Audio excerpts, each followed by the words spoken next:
Good morning, class.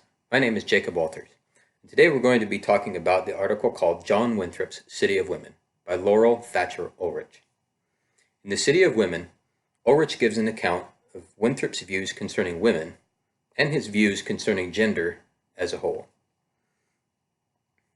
This article covered a very broad range of details and a whole bunch of different subjects about Winthrop and how he viewed women and how he viewed gender.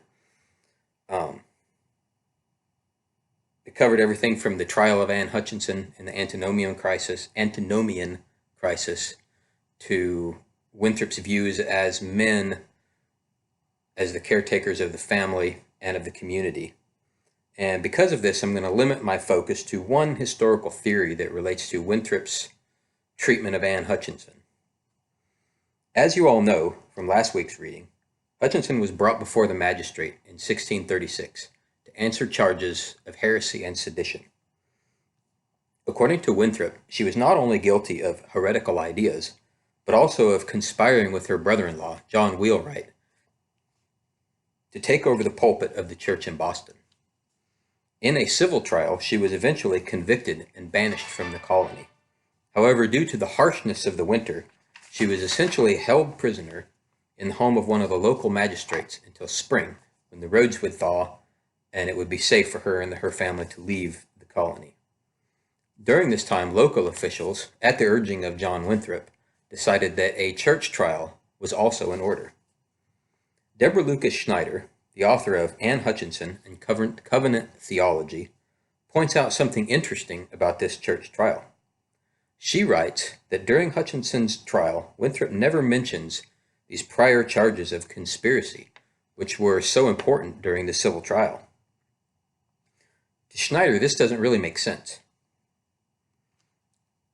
Why would these charges be forgotten or deemed unimportant, much less left out of the church trial altogether? Schneider's theory goes something like this. John Wheelwright, Hutchinson's supposed partner in crime, the man who wanted Winthrop's seat as governor and wanted his pulpit in the church in Boston, had already been convicted and had already been banished. So, the threat was gone. He didn't have to worry about Wheelwright anymore, so he wasn't as worried about Hutchinson. What Schneider is suggesting is that Winthrop's failure to refer to these accusations during the church trial may mean that they were either not true, or at least that he was not able to substantiate them. Winthrop decides instead to focus on unauthorized and suspicious meetings that Hutchinson was said to have been conducting with women in the colonies, meetings where Hutchinson would use her influence as a midwife and as a person of high social standing within the colonies to influence women with her scandalous ideas. And this is something that Winthrop did not bring up earlier in the civil trial. It just kind of comes out of the blue during the church trial.